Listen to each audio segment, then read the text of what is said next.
Hello, welcome to the More Cheese Less Whiskers podcast. And today we're talking with Alyson Caffrey from Nashville, Tennessee.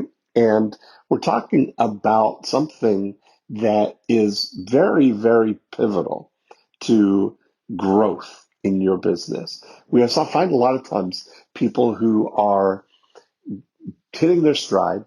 You figured out something that works for your business. You figured out how to do it. You figured out how to get clients, and then it's working and it starts to grow. You start to get traction. But as an entrepreneur, you start to get too busy to do it all yourself. So you start having to build a team and find people around you. And that can either be the most freeing experience or it can be a frustrating experience. And the difference between it being freeing or frustrating is if you have the right process in place, the right standard operating procedures in place. And that's what Alyson specializes in helping people do. She helps people get off the operations hamster wheel, the agency hamster wheel of finding yourself running crazy, trying to keep up with everything, and put in a sense of calm and peace and of order. And so we had a really great conversation about the role of operations and procedures in a business and what to do to really kind of get some traction in that area. It was a really great, fun conversation. And I think that you're going to enjoy it no matter what stage of growth you're at. Hey, Dean, how's it going? I'm so good. How are you? I'm doing well. Can you hear me okay? I can hear you okay. How about you? Yeah, likewise on my side. Okay, good. That's the most important thing when you're recording a podcast. Yes, it is. I just wanted to double check. So, where are you calling from? I'm in Nashville, Tennessee. Okay, wow. Did you get hit by the tornado? Oh, thankfully, no. Actually, I was traveling that day too, so we got in just a couple of hours before the storm started, and it was a few miles away from us, so we were okay. But unfortunately, not the same for some of our other folks that live in town. So wow, that's pretty scary, huh? yeah, it's crazy because I'm originally from the East Coast, and I didn't realize that there were actually a lot of tornadoes in this area. But since we've lived here, we've had a handful. Oh my goodness! Well, I better move back. Yeah, crazy. It's too crazy. Well, I'm excited to talk to you. I yes, likewise. know just a very little bit about what you do, but I would love to hear all about it and then see where we can go. Yeah, I'm very excited. I super appreciate the time and just being willing to collaborate. And yeah, I'm super excited. Cool. So, tell me the Alyson Caffrey story here.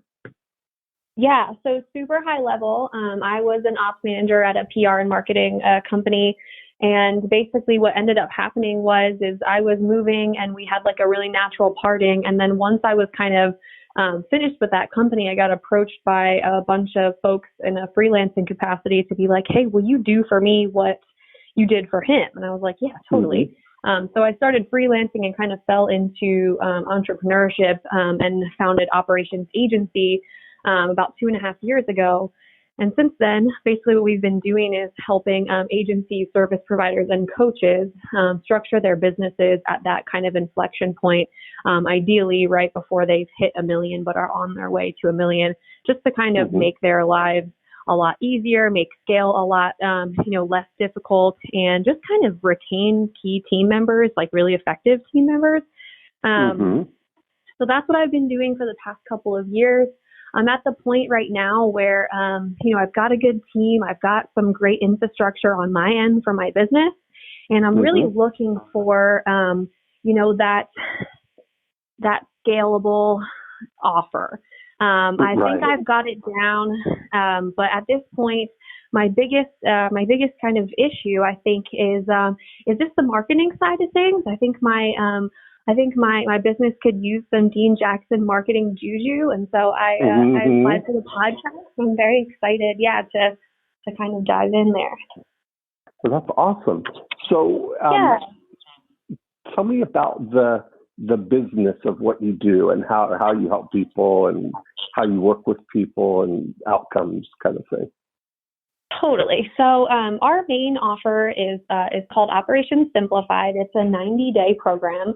And basically, when I first started my business, I kind of dabbled in hey, let me coach you on how to structure your ops. And that only got kind of mixed results. I had the keeners who did really well, and then I had the folks who just had no time and really were too busy still running their business to get results.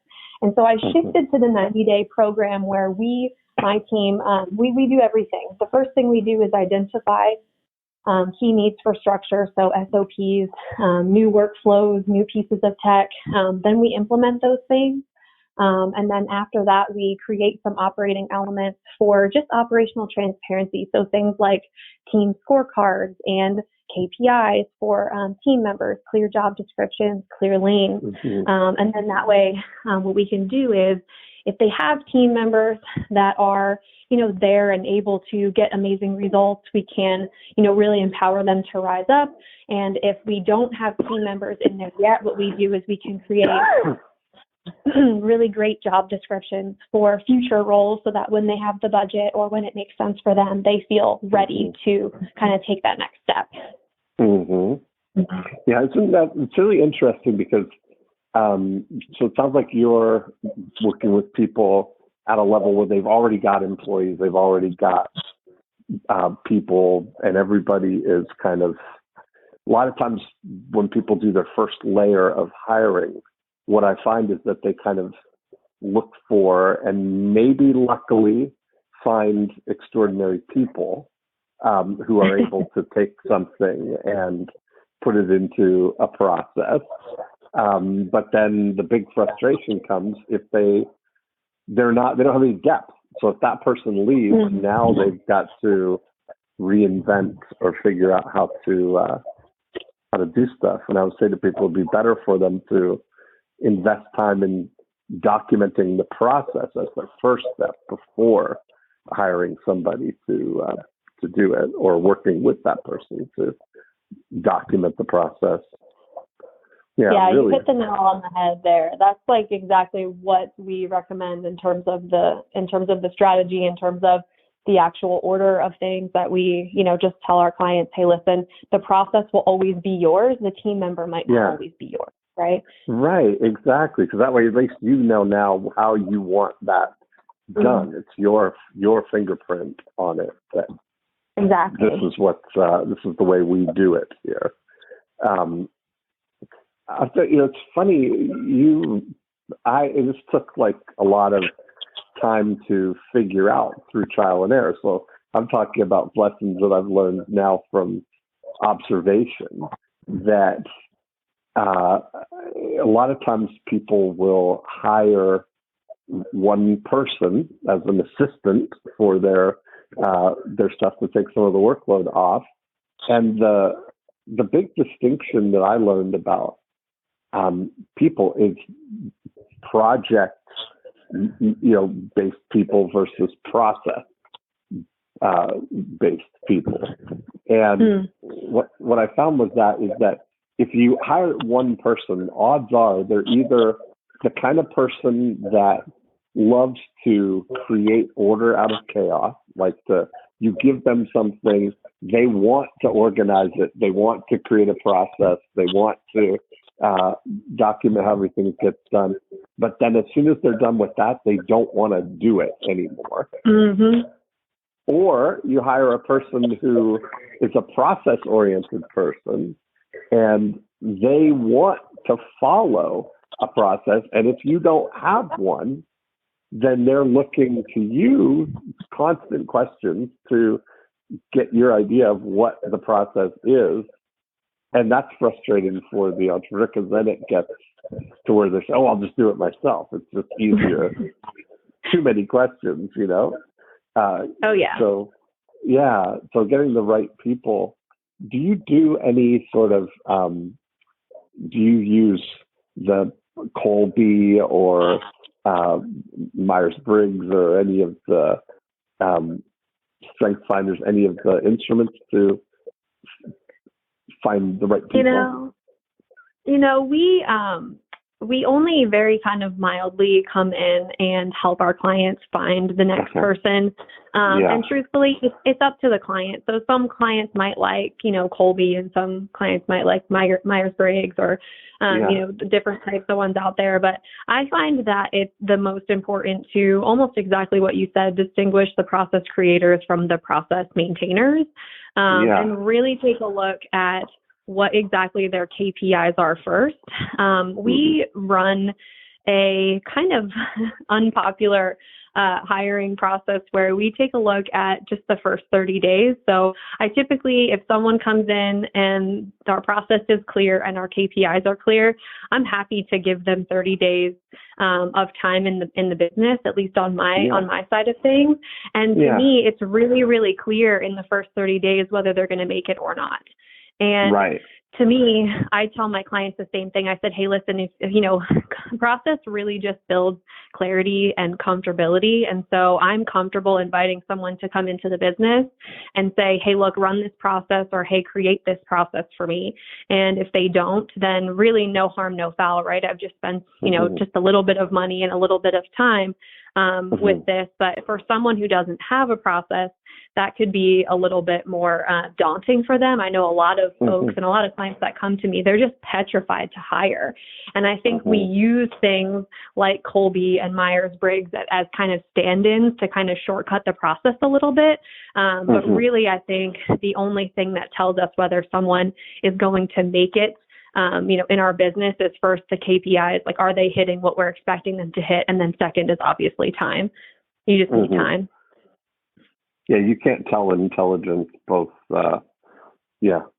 traditional and emotional intelligence from Myers-Briggs or a thing. So yeah, there's a lot that goes into it. You're right. Because even if you look at someone, go ahead, Gene. No, I was just going to say, what's the outcome that you're delivering for people, like in terms of your business, so we can get an idea of what who you're trying to attract. Yeah, I think my big outcome is, in one word, it's clarity, right? So clarity in SOPs, meaning they have a full playbook of standard operating procedures for all of the services that they offer, the way that they market, the way that they sell, right? So those things, I'm looking to work with folks who have a proven concept, right? They've sold a thing multiple times. They're clearly on a trajectory for scale. They have solid offers. They've got a solid fulfillment on the back end. Now, whether or not they're super involved, they being the business owner, is irrelevant. We can really help get them out of that, identify gaps for team members, those types of things. And then, like I mentioned, my other big outcome is operational transparency. So we create a team scorecard for them saying, okay, if we have major outcomes from each of our products or our services, and we have major outcomes from our sales process, and we have major outcomes from our marketing channels, what are those numbers? And let's look at them all in one place and have our team as a unit own these numbers. That's great. That's something maybe, we've talked about on our podcast I call it proprietary metrics, where every business has its own, like we kind of look at, break a business into the before unit, the during unit, and the after unit, and have metrics for all of that, because that's what drives everything, and all the processes are really in service to driving the metrics, and that's 100%. Right, and it's so interesting to really think that through. So, do you work with? Have you done work with emerging franchises or companies where they're looking to prototype a position or an operating system that they duplicate, or like prior to scaling? Or what's your... Yeah, I've worked with a handful of companies like that, companies with multiple locations. One of our clients right now, is opening a third location and they really just want to standardize everything. But my actual main focus is agency owners, service providers, coaches, folks who are like their own project managers. I feel like agencies have a very similar story to a lot of business owners where, just like me in the beginning, right, they get approached because they have a specific skill set and then they get better and better at it and more people come to them. And then they end up being the salesperson, the project manager, the marketer, and the customer service person and all those things. And so it's really, really challenging to grow a business and manage every single aspect of it and hire and market and do all of it.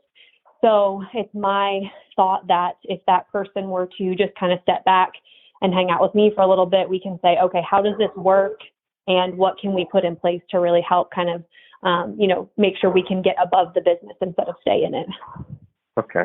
And the way that you do that is through this Operation Simplify, which is the 90-day program. Yep, exactly. Okay. And is that a one-on-one type of program, or is it part of a group learning? It's a one-on-one program. Okay. Yeah. All right. And the outcome of that, like what would be, how are people evaluating this? Like, is it, what is what's the result that they're getting as on the other side of this 90 days? Yeah. So the first thing is a finished playbook. So what we do is we look at all the standard operating procedures that they'll need. And we'll write as many as we're willing to, identify with them. So we just do all of that done for you. And then in the project capacity, we take a look at their standard projects. So we'll say, okay, if you have 3 services or 3 main services, here are your standard projects. Like I said, we mostly work with agencies. If it's a coach, what we'll do is we'll take a look at the program and we'll say, okay, let's create a dashboard for you based on the results in the program, something that, a coaching team could manage and not just one coach, right? So we'll look at something like that. And then the third big thing, like I mentioned, is the scorecard, really honing in on those numbers.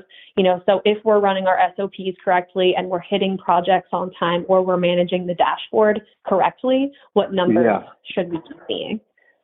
Wow. And what have you seen? Like, what would be like the dream scenario that you're able to create? And I'll back into it this way, because one of the most clarifying questions that I ask people is what would you do for someone if you only got paid when they get the result? What is the result that you can go in and create for somebody as a way to monetize or evaluate, put a value on what it is that you do? Yeah, I would say the main thing is SOP creation, 100%. Yeah. And that's one of the things that I think when folks see an SOP from us, they're just like, oh my gosh, it's like putting money into your savings account, right? Like it kind of hurts to do it at first, but then once you see that number start building, you're like, okay, this is great. I feel confident. I feel happy. I feel like this is going to give me longevity. So that's Would you look at that SOP as an asset of a business? Is that something? Oh yeah, 100%. I mean, if we think about it too, like when we were just talking about hiring, right? It's your proprietary information, right? Really nothing else to you is proprietary other than your processes, right? Clients can come and go if you don't have a good process. Team can come and go if you don't have a good process. Money can come and go if you don't have a good process. So really processes are, the blueprint, the framework for how we get clients, for how we retain clients, for how we get team members, for how we keep team members, for how we get money, how we keep money. And what would you say is the difference, like economically? How does this move the needle for people? Well, I mean, economically, right? They can, if you're the founder, and you're spending time project managing, which in my opinion is a $15 to $20 an hour task. And you can get out of that and you can make sense of someone else coming in to structure your projects, and you can spend time, closing, networking, speaking, doing those types of things, creating content. Those, tasks are obviously worth probably in some businesses, with larger followings, thousands of dollars an hour. Mm-hmm. Yeah. You look at the, I just wonder, so part of the thing is trying to create an idea for return on whatever we're calling your process, right? Return on simplifying on the processes there. Can you give me a couple of case studies of before and afters, or things like the best result that you're able to create for people? Yeah, I think that, so one of my clients did kind of a white label agency kind of deal. They were getting paid per funnel that they created. And before we came in, he was doing all of the funnels on his own. And it was kind of a situation where it kind of stunk. He was taking his Saturdays and doing these funnels. And then what we did was we created a really simple process along with a workflow that they could follow. And we hired 2 people, so 2 VAs. We ended up making, I think we ended up pocketing most of the money that we got from the agency as the white label. And then I think we only paid out about $75 per funnel total that process. Right. So having you can imagine from spending time and from spending whatever he was spending, to get that done. Yeah, you look at the, this is part of the thing. What we have right now in just what's going on in the world is that actual execution has been commodified more than anything ever. And I mean that in the good way, in that you can buy execution. But what drives that is the process, is what you're able to quickly get somebody up to speed to be able to deliver the result by following the recipe, right? That's really what you're looking at, is to follow the process. Yeah. And be able to scale quickly like that, like all the BPOs that do things offshore follow the procedures, right? So I'm wondering, it's almost like you can create opportunities that way for people, right? Yeah. Like a asset, if you find a way that is a very something that a lot of people would want, there's a cool opportunity to do that. I'm a big fan of process. Like everything that we do is really just like that. I own a company called 90-Minute Books, and you can imagine that is a very process-oriented thing in order to move people quickly through a collection of, mini projects with different people in order to put a book together. So I'm just thinking out loud in terms of trying to get my mind around how you may be able to package this up in a way that's even different than, working with people one-on-one for that. Do you ever syndicate processes? Meaning, I'm not sure I follow.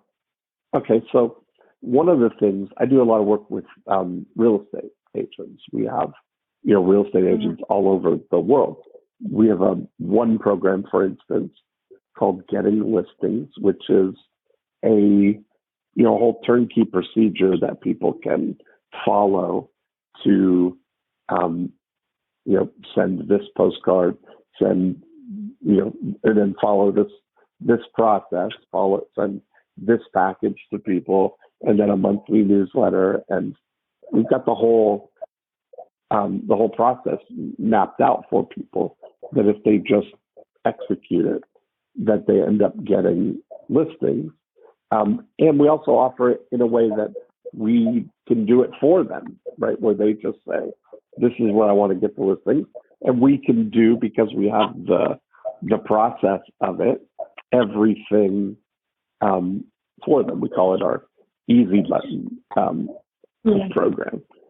And that because I know there's a lot of people who want that outcome, and we've got the process for it, that I have a team of people that can do that for people without me being involved in doing the process, So I wonder if there's a way, if you start thinking about what would be some outcomes that you could create that you could deploy for other people just to truly get the result. It's almost like what you're creating, and what I'm listening for is the economic outcome, which is always what drives things in the end, that people have to be able to see how this is going to affect their income in order to make the investment to do something, right? Yeah. How much does it cost? That makes sense. How much does it cost to work with you? So our 90-day program is $10,000. Okay. And and from that, if a company, and so you're saying that typically they're on their way to $1 million is kind of that's where there starts to get some complexity. And I see that a lot, that going, you can't take you can get to $1 million with charisma and extraordinary people just working together as a team to do stuff. But to go to $10 million, you have to really organize things into a system. Yeah, and we've worked with multi-million-dollar businesses, but it is a lot more difficult to kind of take apart and put together a complex business like that. So I always recommend that they come a little bit, prior to that, just to make their lives a lot easier and, the whole thing a lot easier. So back, I guess, to the syndication question, now that I kind of understand, I think I do have something similar to that. We've got the agency process suite, which is just about 150 common procedures that agencies need. So everything from project management to like onboarding your clients and building funnels and setting up, traffic in Facebook and setting up YouTube videos and those types of things. So we have that, and we're currently selling that for just like $299. It's in one of our funnels. And my main kind of goal in terms of the main thing that I'd like to offer is a membership. Think design pickle for processes, where we can do like unlimited processes for a monthly fee. I've got the infrastructure already built for that, because we do a lot of that in our private client work. So if I were to get, let's just say, 40 members tomorrow under that arrangement, it really wouldn't change like my day to day. It wouldn't change the business very much. So I think from like a scalable offer perspective, that might be my lowest hanging fruit. My big challenge though, Dean, is I've talked about it in the past and I currently have it. The membership exists.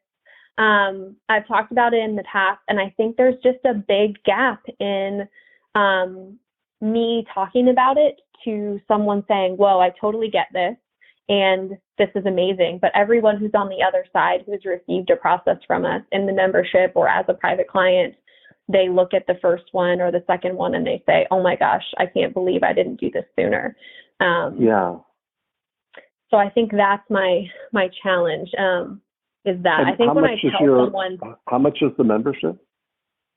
So I did a founder's launch back in September for $390 per month.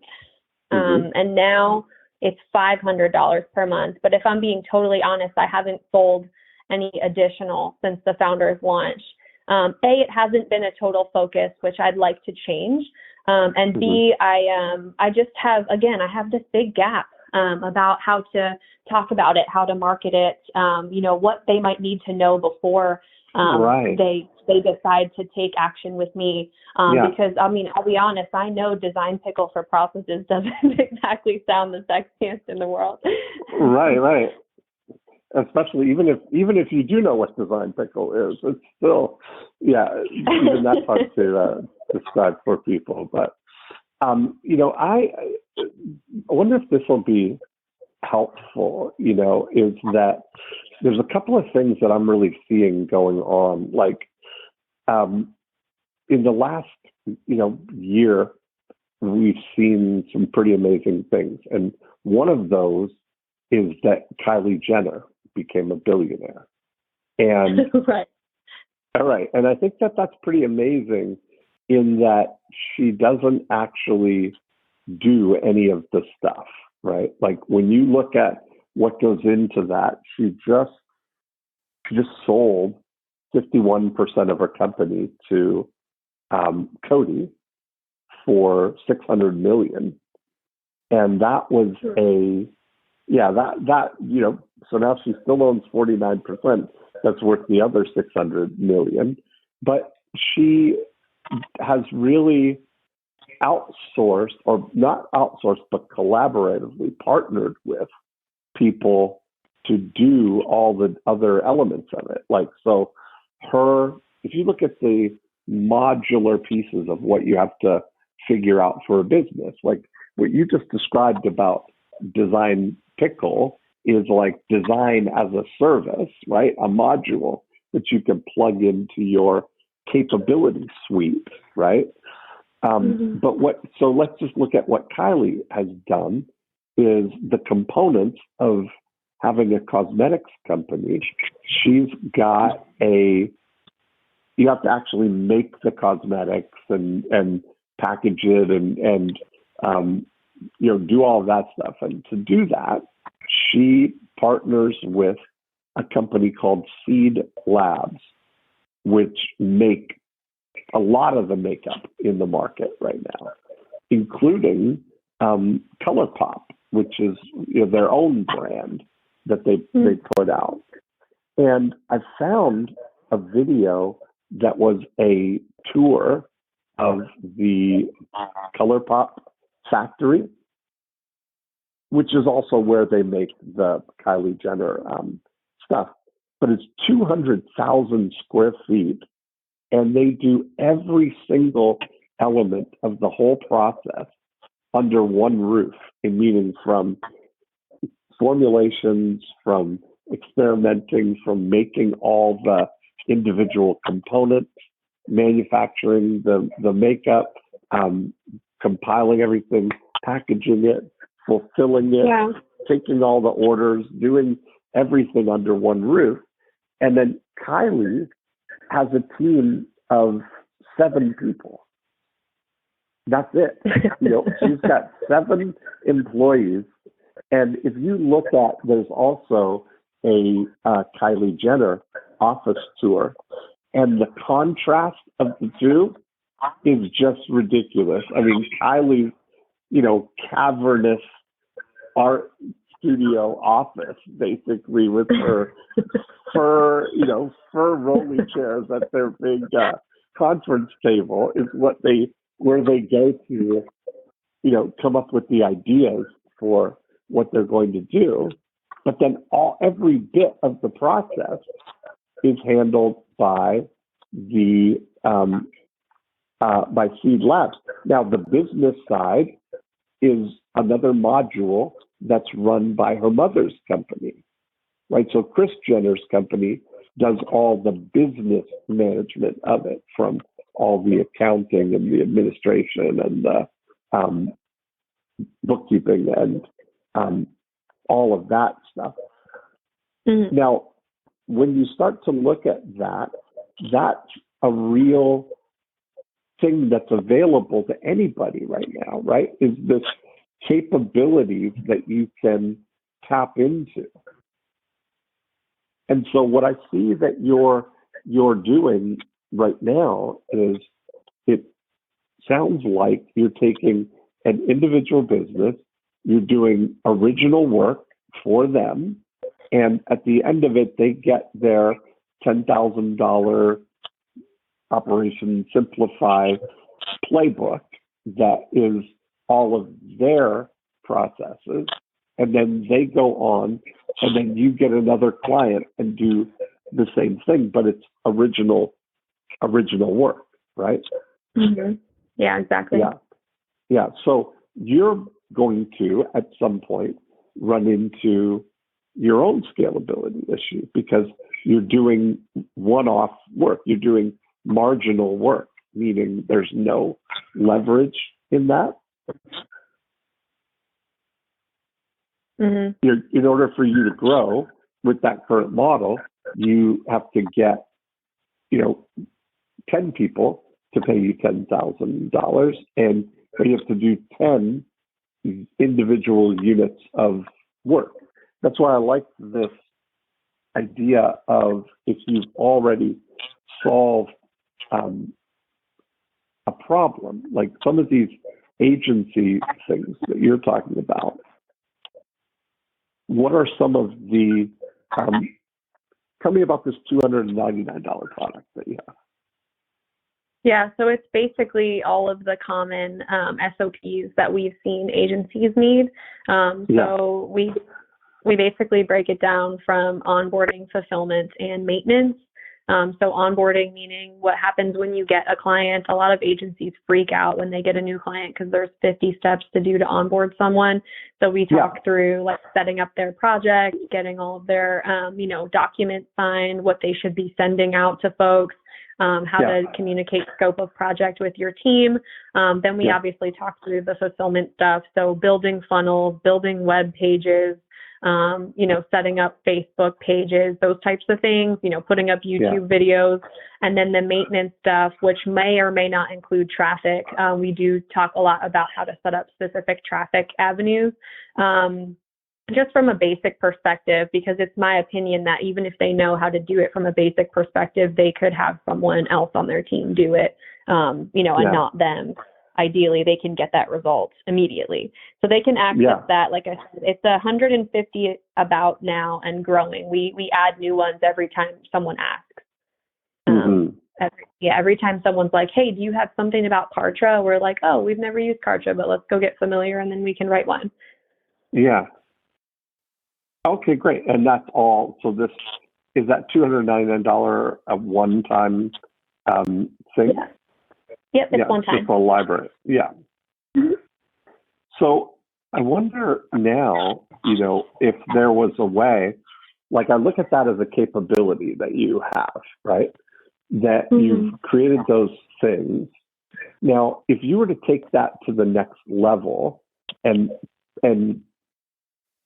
partner that up with somebody who could actually execute those, like, I was wondering about the agency business that seems like the people, there's going to be, the people who want to start an agency are probably people who like or are attracted to the strategy part of it more than the execution part of it, and then realize quickly that the strategy, the actual time involved in the strategy stuff is maybe 10% of what the actual execution stuff is, right? That it's 90% execution and 10% strategy.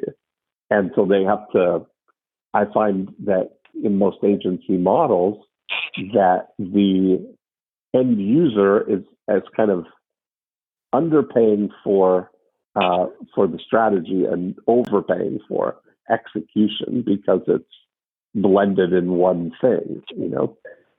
They're burying the strategy cost into the execution. So I'm wondering if you have a capability or a capability partner that has the ability to execute these SOPs that you've created, that you could offer it as a service, like the back end of an agency. Yeah, so we actually create all of our SOPs in-house. I have a VA team of about 5 people who write all of our SOPs. And it's basically, I've built it like a ticketing system, and we've got our SOP for creating SOPs, and we've pretty much got that on autopilot. So I've actually created that within my own business. So I'm talking about the SOPs that you've created for the agency. I'm not talking about the SOP for creating SOPs. I'm talking about executing the SOPs that you've created. Oh, okay. You mean like if there was someone who offered a VA agency or something that could pair, folks that could execute. Okay. Yeah. I mean, I've definitely thought about VA agencies as a really great partnership opportunity. Especially because we kind of precede them in a lot of ways, and they'll likely stay longer with a VA agency. So yeah, I think that's a great idea. I just that's what the entrepreneur wants, right? Like, this is why when I was looking at you, and I know it's almost unfair for me to ask you to, I always look at to see, can you point to the economic impact of what people are working with? And I know that that's not the way that you think about it or measure it, because it's not, you're talking about a process, and your deliverable is this playbook. Now, what they do with it, they're going to have peace of mind, and it's going to allow them to do other things. But the terminal result of their relationship with you is not more money per se. It's not an outcome like that.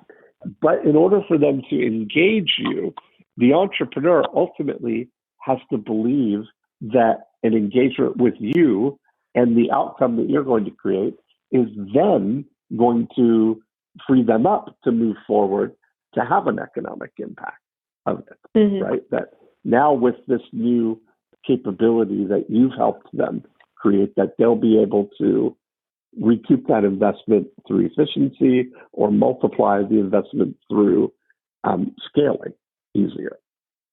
So I had a really interesting visual kind of come to me a little while ago, that I was likening it to Rubik's Cubes, and can you solve a Rubik's Cube? I have before, but I don't know if I could do it now. Right, exactly. And, did you figure it out yourself, or did somebody show you, or how did No, you there was solve it? there was an article I had read about tactics you could use, and so I used those tactics. I got you. Okay. So I started thinking about it, like, could I solve it? And I just played around. I played around with it for a while, thinking, I'm pretty smart and I'm pretty strategic, and maybe I could do this and maybe not, but it would take me hours to figure it out, and I might not ever get it. But then I started thinking, okay, I wonder if somebody must know how to do it. I wonder if there are, articles or tutorials. So I went to Google how to solve a Rubik's Cube, and it turns out that there is a algorithm that's 28 moves, that if you do these 28 moves in order, that at some point between the 20th move and the 28th move, it goes through a solved state.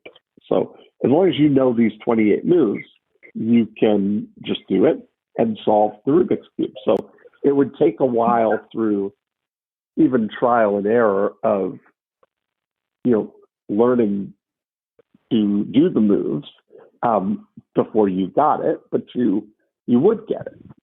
And then I thought to Mm-hmm. myself, what would be even easier is if somebody was there, somebody who knows the moves was there and could encourage and coach you like live, like what you're doing with helping people with the SOPs, right? Going through the moves. They're going to end up with the SOP, with the playbook faster than they would figure it out on their own, right? Right. And then I thought, okay, now in terms of where this fits in the cycle of, entrepreneurship, investing capital and time and energy for a return, for profit, that the Rubik's Cube solving the Rubik's Cube is not the end result. But if the Rubik's Cube is solved, that allows you to go now and take that into the market, and a solved Rubik's Cube may have a value of $10,000, for instance, right? Mm-hmm. So what would it be worth if you could just buy pre-solved Rubik's Cubes to trade in for the end user, that arbitrage kind of thing. And that's what shaped the way that, I think about our Getting Listings program. I do our Listing Agent Lifestyle podcast, and we talk about it, and people see the things. I have a membership program at gogoagent.com where realtors can come and access the program to do it all themselves.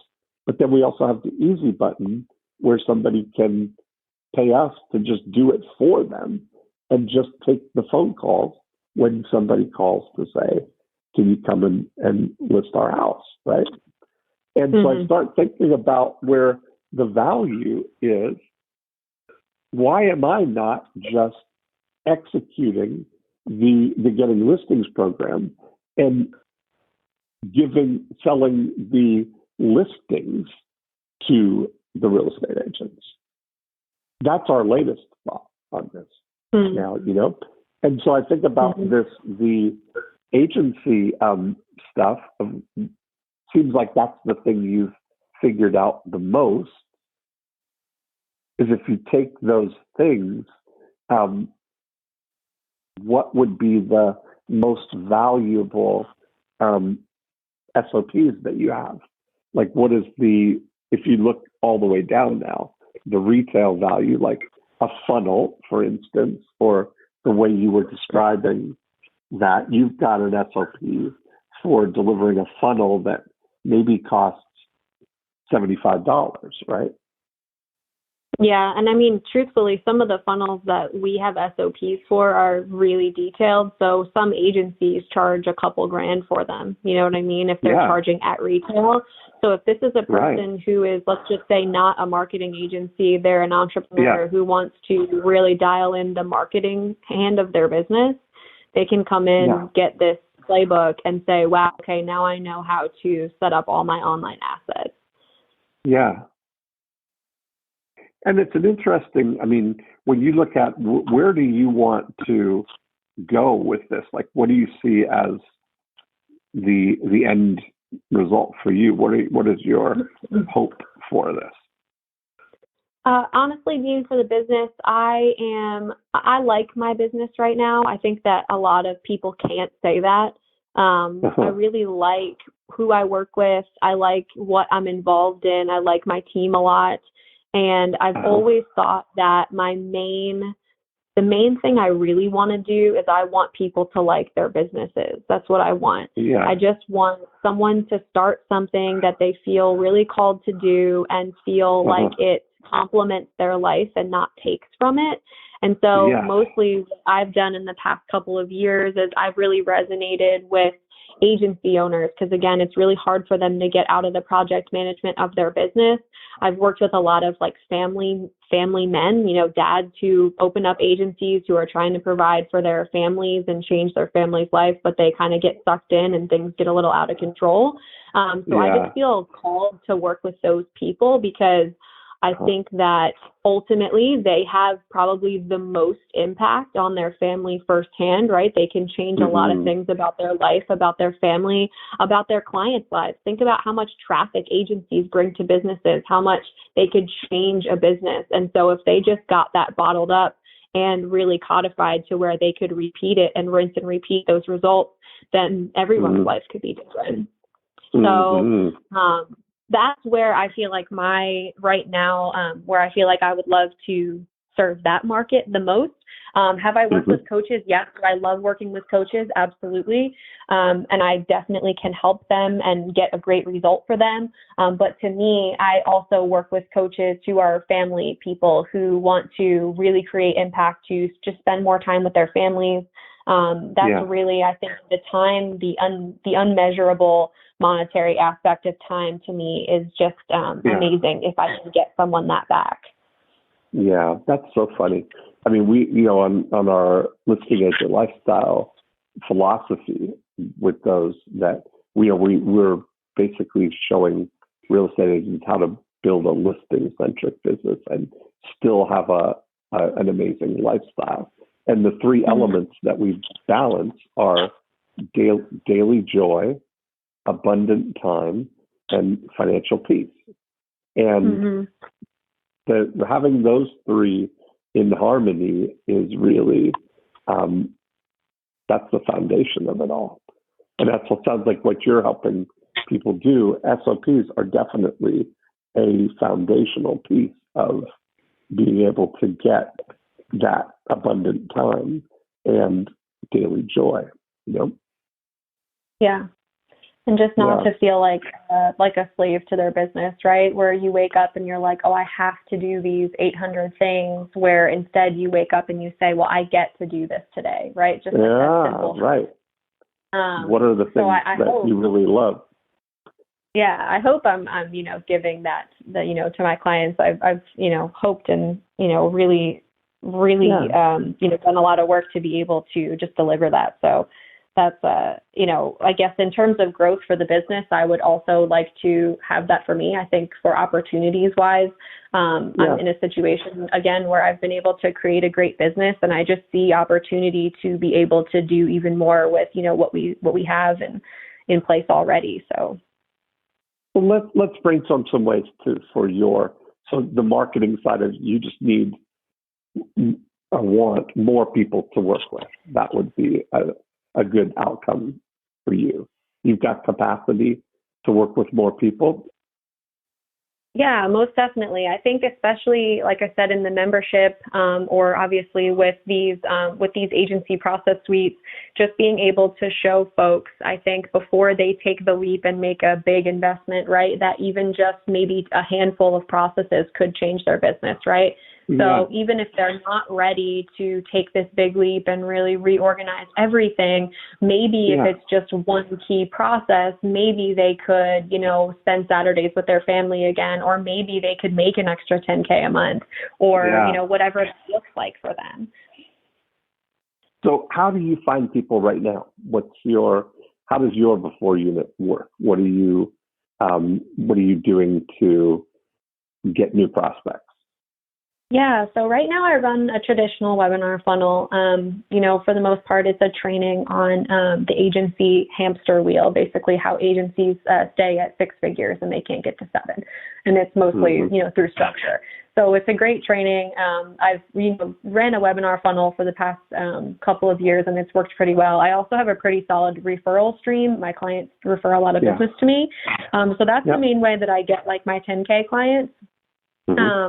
The funnels, the two funnels that I'm kind of playing with right now for kind of filling a lower ticket offer, which again haven't been totally tested, are I have a playbook template, the template that I've used, to kind of put in SOPs for all of the high ticket clients I've worked with. So I have that as my lead magnet.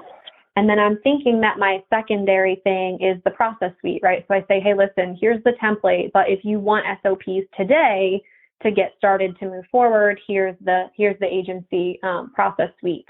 And then after that, I'm thinking maybe they say either book a call with me could work, or I just want a way, again, I'm kind of brainstorming here, but I just would like a way to potentially, get them a win, get them a quick win so they say, oh, wow, the process really is really valuable.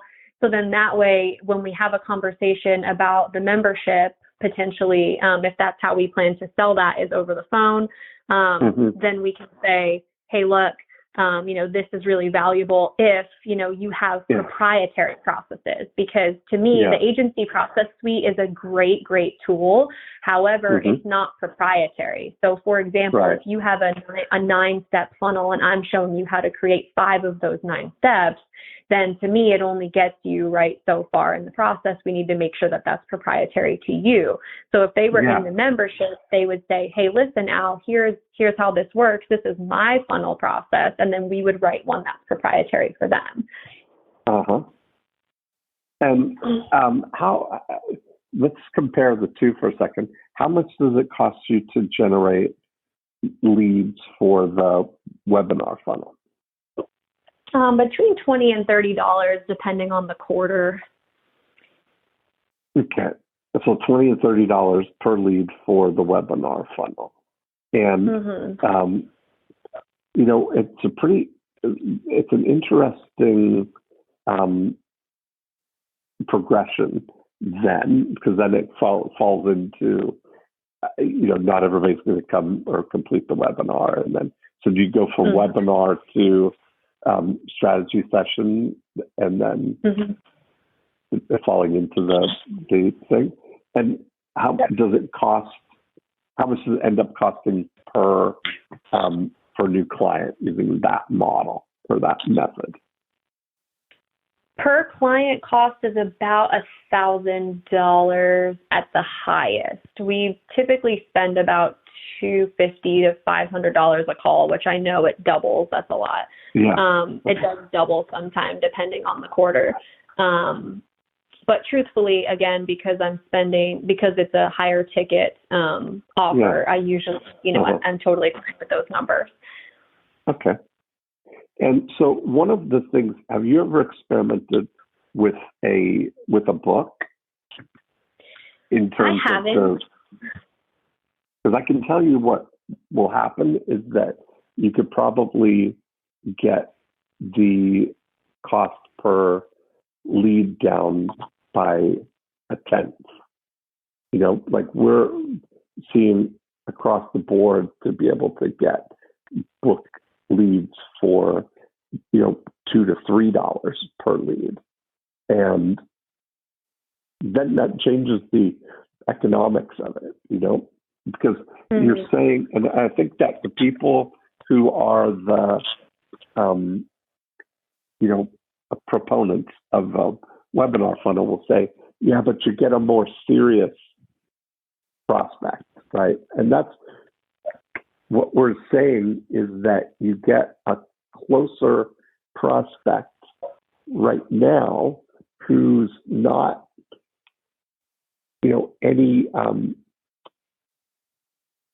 what you end up, you're fishing in the same pond, basically. If you're doing Facebook, is this where you're getting the leads from Facebook? Or, So, you're fishing in the same pond.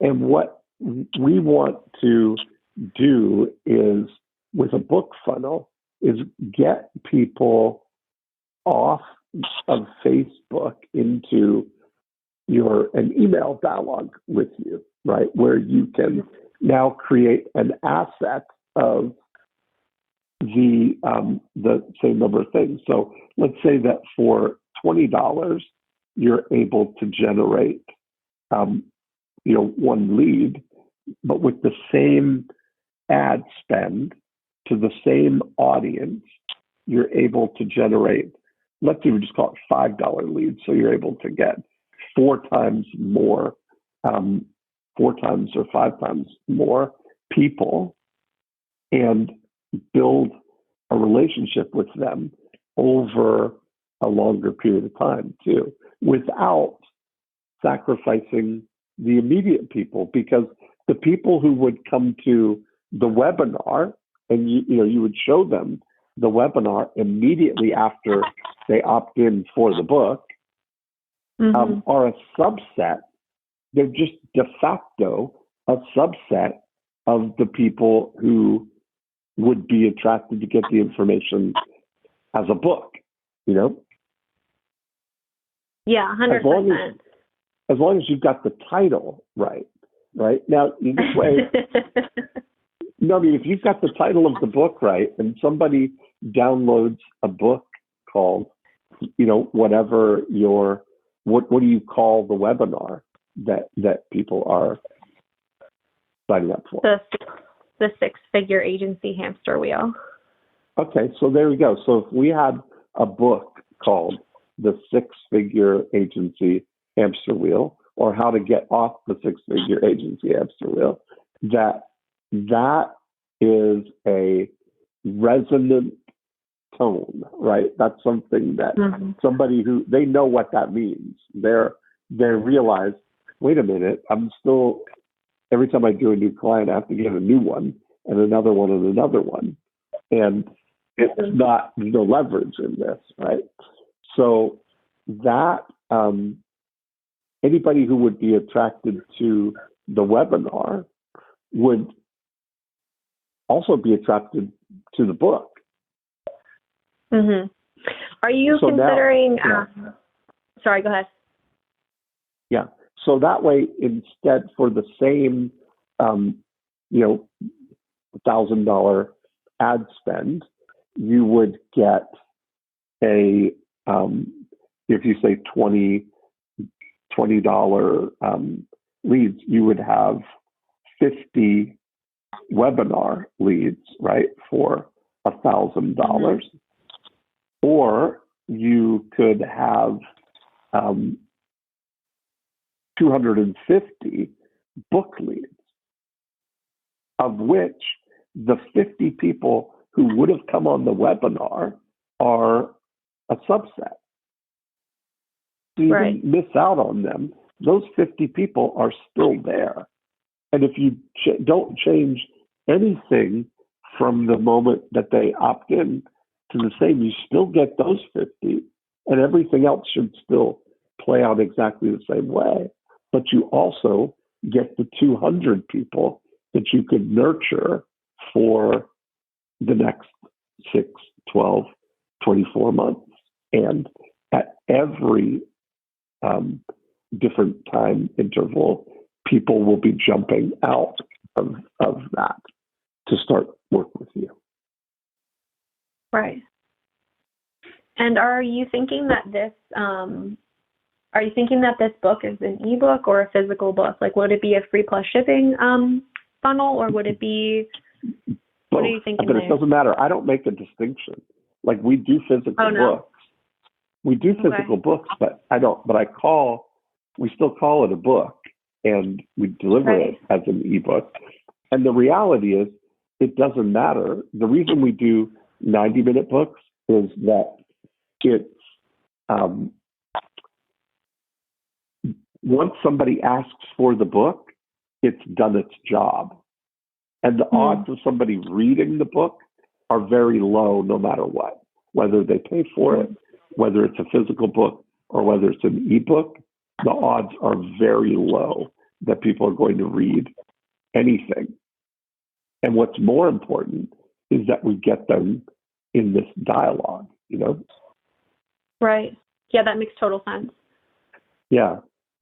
And so I think that would be a pretty good experiment for you, Do you do anything with all the leads that don't convert right now? What's your lead conversion strategy? Yeah, I can definitely do a better job at this. I don't have a huge list. I do mail them. I do mail my list here and there. Like if I create something new, or if we add a new something or other to the process suite, then I'll usually say, hey, listen, guys, this is I'll make them exclusive offers, meaning, it's going to be less if you're on the list than it would be to cold traffic or what have you. But honestly, I could do a lot better with nurturing them with just pure content and not offers. Yeah, so I could definitely do better there. Yeah, and that's an asset, right? Like now you've got, like the great thing is if you had, more people on the list and you are kind of unpacking and educating, almost like creating, I call them contentimonials, is if you're talking to people and sharing case studies, like SOP case studies about this, people who are getting off the hamster wheel. And every week there's a new story of somebody who is celebrating the fact that they're off the hamster wheel. It's a pretty compelling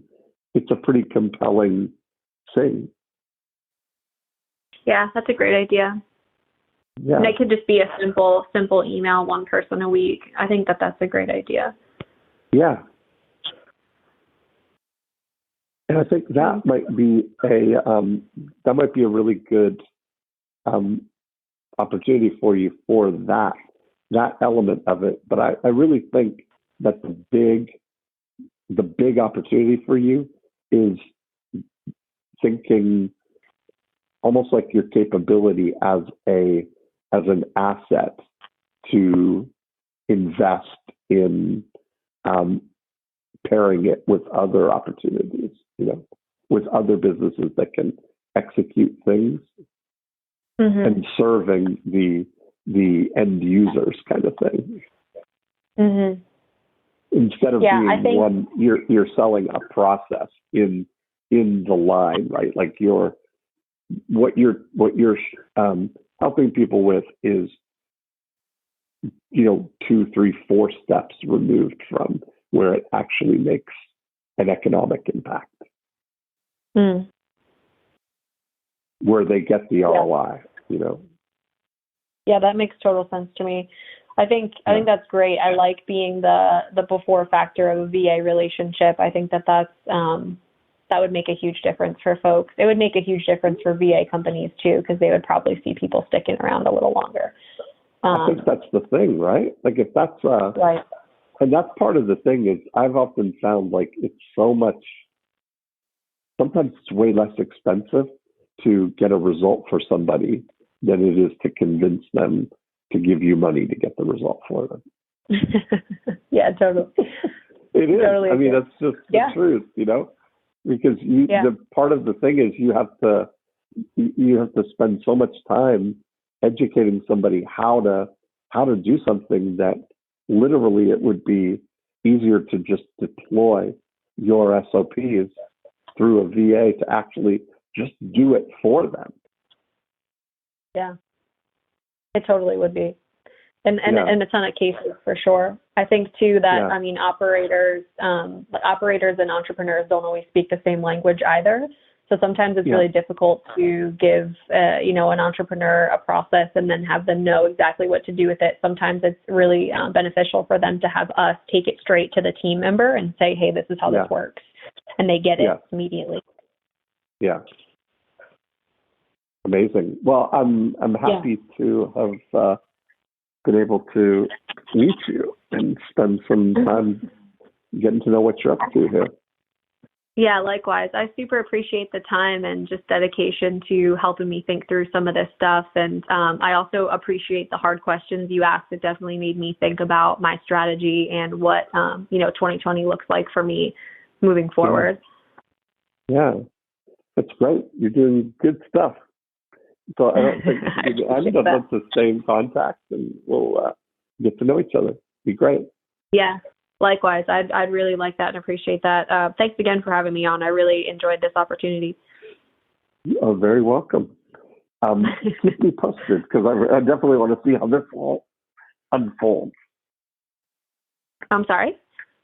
I said, keep me posted because I definitely want to see how this all unfolds. And I think where can people find out about you if they're listening and want to get some help with their SOPs? Yeah, so my business is called Operations Agency. You can just head to operationsagency.com. I have a ton of resources there. You can kind of, decide where you're at and how quickly you want to move. For the most part, truthfully, Dean, I think the book idea is such a great idea. So I will definitely keep you posted on that, and let you know how that changes how people come into my world. If only there was somebody who had a process in place to help people write books. That would be a dream come true.